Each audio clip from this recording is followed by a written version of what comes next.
Lanjutan kisah penyamaran pemuda kaya, pemilik puluhan bisnis, yang hidup sederhana, episode 84. Terlihat saat itu, Aditya terus mengikuti langkah kaki si resepsionis, yang mengantarnya menuju ruang pertemuan.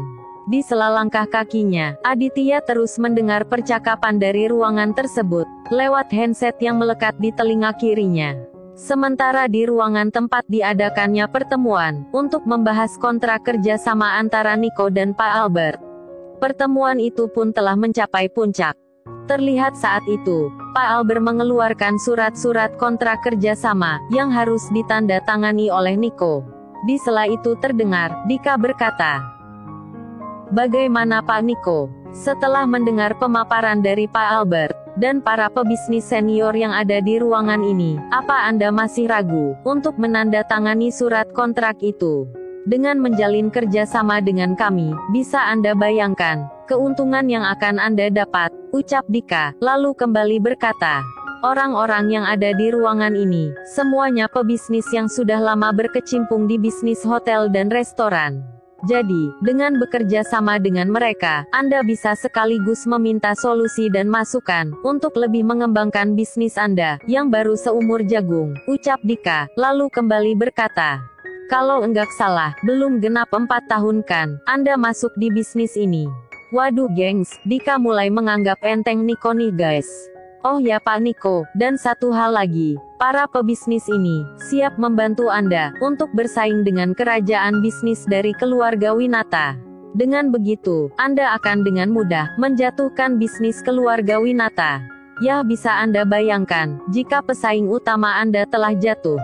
Sudahlah pasti, pelanggan dari hotel dan restoran milik keluarga Winata, akan beralih ke restoran dan hotel milik Anda. Dengan begitu, Anda akan mendulang keuntungan yang berlipat ganda, ucap Dika.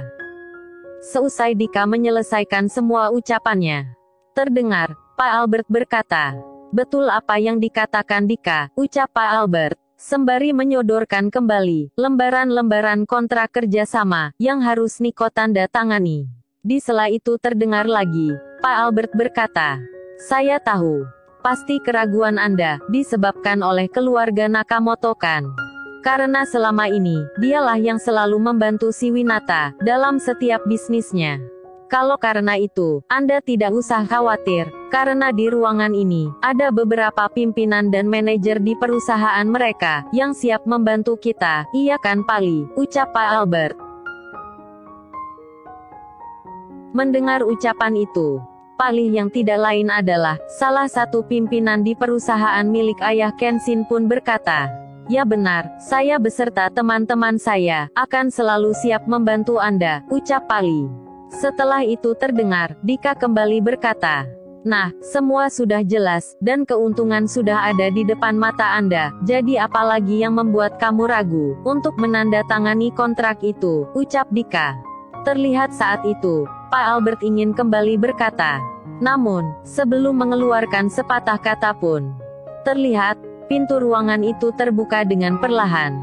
Keuntungan untuk hotel dan restoran kami, atau keuntungan untuk kalian, ucap seorang pemuda yang berpakaian rapi, yang muncul dari balik pintu tersebut.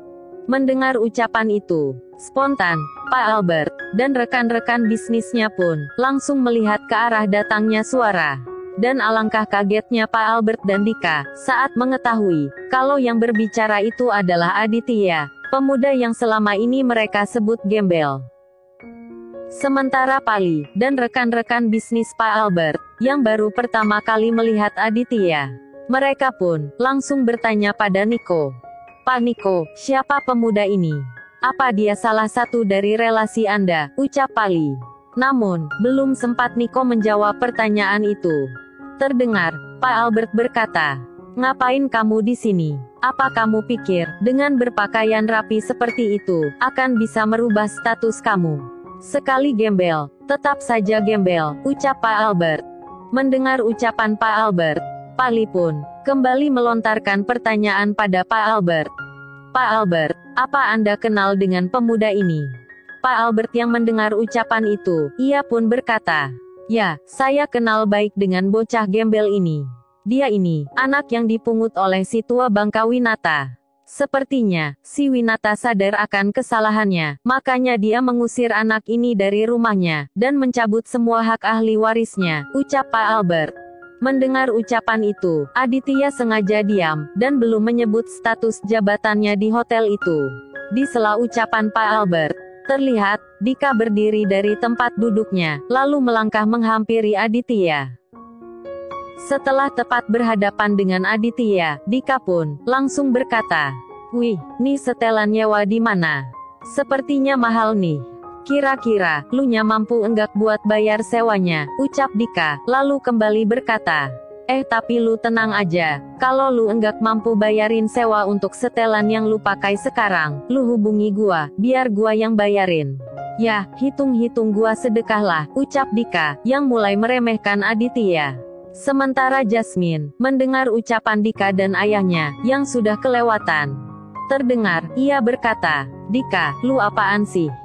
Papa juga, ikut-ikutan menghina Aditya. Dika, kamu sadar enggak? Tingkah kamu sama papa tuh, sudah seperti orang yang tidak punya pendidikan," ucap Jasmine. Mendengar ucapan itu, Dika pun berkata, "Lah, kenyataannya dia memang gembel kan," ucap Dika, lalu berkata pada si resepsionis, yang tadi mengantar Aditya. Lu, kenapa juga, lu bawa masuk nih gembel?" "Anu Pak," ucap si resepsionis, yang tiba-tiba, perkataannya kembali dipotong oleh Dika. Namun saat itu, Dika melemparkan pertanyaannya pada Niko. "Pak Niko, sepertinya, keamanan hotel Anda ini, harus diperbaiki. Kok bisa-bisanya, gembel ini bisa sampai di ruangan ini? Padahal, ini di lantai 6 loh. Coba dipikir deh, berapa lantai yang harus dilewati gembel ini? Masa dari lantai 1 sampai 6, enggak ada security yang cegah nih gembel," ucap Dika, lalu berkata pada Aditya. "Oh ya, tadi kalau gua enggak salah dengar, lu nya ngomong, keuntungan untuk hotel dan restoran kami. Lu pikir, ini hotel punya nenek moyangmu, yang bisa seenaknya, lu sebut restoran kami," ucap Dika. Mendengar ejekan Dika, Pak Albert dan rekan-rekan bisnisnya pun, langsung menertawakan Aditya. "Lucu juga nih anak, datang-datang, langsung ngomong hotel dan restoran kami," ucap Pali, lalu kembali menertawakan Aditya. Sedang asik-asiknya menertawakan Aditya, tiba-tiba Jasmine datang menghampiri Dika, dan langsung melayangkan tamparan ke pipinya. Mendapat tamparan dari Jasmine, Dika pun berkata, "Jas, lu apa-apaan sih? Kok malah nampar gua?" ucap Dika. Mendengar ucapan itu, Jasmine pun berkata, "Gua bukannya namparin lu, tapi mulut lu itu. Punya mulut kok enggak disekolahin," ucap Jasmine, lalu ingin kembali berkata. Namun, belum sempat melanjutkan perkataannya. Tiba-tiba terlihat, Pak Albert datang menghampiri Jasmine. "Anak kurang ajar, bisa-bisanya, kamu malah belain nih gembel," ucap Pak Albert, sembari melayangkan tamparan ke wajah Jasmine. "Aduh guys, kok malah jadi acara tampar-tamparan nih?" Oke, balik lagi ke Pak Albert, yang hendak melayangkan tamparan ke wajah Jasmine. Namun, belum sempat telapak tangan Pak Albert menyentuh wajah Jasmine, Aditya langsung menepis tamparan itu.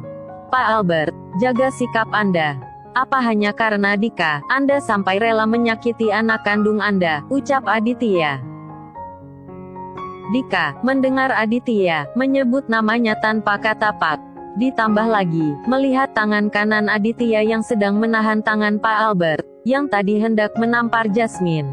Terdengar, Dika berkata, "Brengsek juga lu nih, gua ini manajer, jadi panggil gua Pak Dika," ucap Dika, sembari ingin melayangkan tinjunya pada Aditya.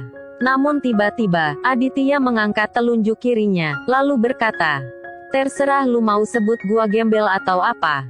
Tapi kalau lu udah berani main tangan, bakalan gua patahin tangan kamu," ucap Aditya.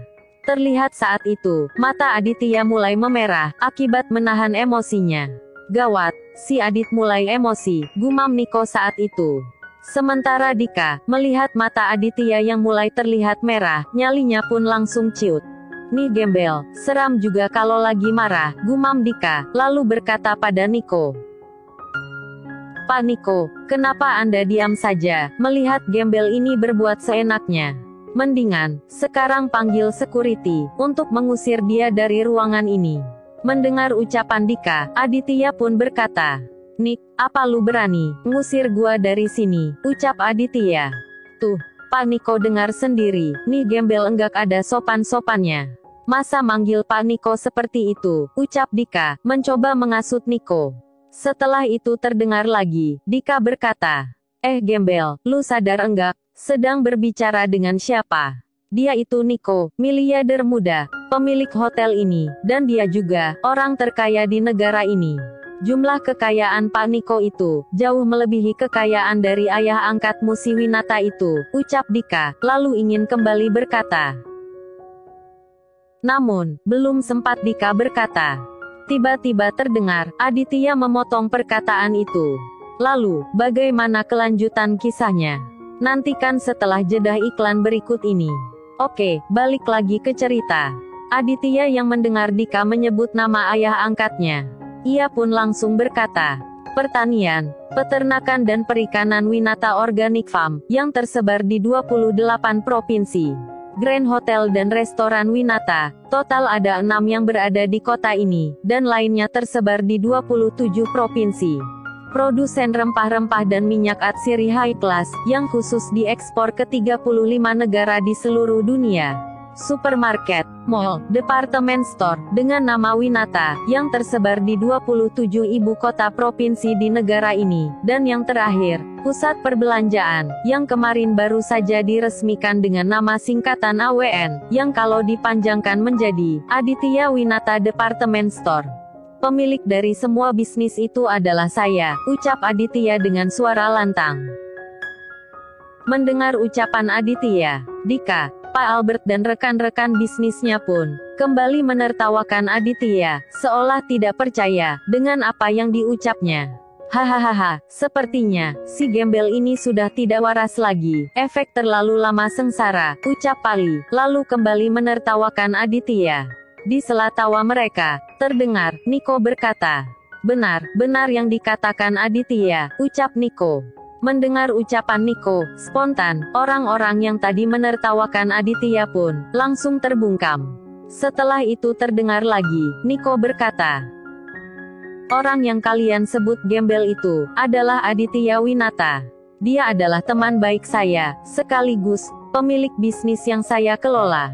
Otomatis, untuk kontrak kerja sama yang ingin bapak-bapak sekalian inginkan, harus lewat tanda tangan si gembel ini. Tapi kalau dilihat dari situasi sekarang, sepertinya, kerja sama ini tidak akan terlaksana," ucap Niko. Mendengar ucapan Niko, Pak Albert pun berkata, "Pak Niko, jangan bercanda soal ini sama sekali tidak lucu," ucap Pak Albert. Setelah itu terdengar, Niko kembali berkata, "Maaf Pak Albert, saat ini saya tidak sedang bercanda. Aditya adalah bos di sini. Kalau diibaratkan wayang, Aditya adalah dalangnya, sedang saya dan pengelola bisnisnya yang lain, adalah wayang yang bergerak sesuai dengan perintah dari dia," ucap Niko, lalu kembali berkata, "Apa dengan nama Winata di setiap bisnisnya, Anda masih tidak percaya, bahwa orang yang selama ini kalian sebut gembel, adalah bos saya," ucap Niko. Mendengar ucapan Niko, Pak Albert dan rekan-rekannya pun langsung diam, tak tahu harus berkata apa. Ternyata orang yang selama ini mereka hina dengan sebutan gembel adalah orang terkaya di negara itu. Setelah itu terlihat, Aditya melepas genggamannya pada Pak Albert, lalu melangkah menghampiri Niko. "Gua kira lo enggak datang bro," ucap Niko, lalu kembali berkata, "Bagaimana dengan surat kontrak itu?" ucap Niko, sambil menunjuk ke arah surat kontrak, yang tergeletak di atas meja rapat tersebut. Terlihat saat itu, Aditya mengambil lembar demi lembar surat kontrak itu. Dan lagi-lagi, Pak Albert dan rekan-rekannya dibuat kaget, saat melihat Aditya menyobek lembaran surat kontrak kerjasama, menjadi potong-potongan kecil. Lalu, bagaimana kelanjutan kisahnya? Nantikan di episode selanjutnya.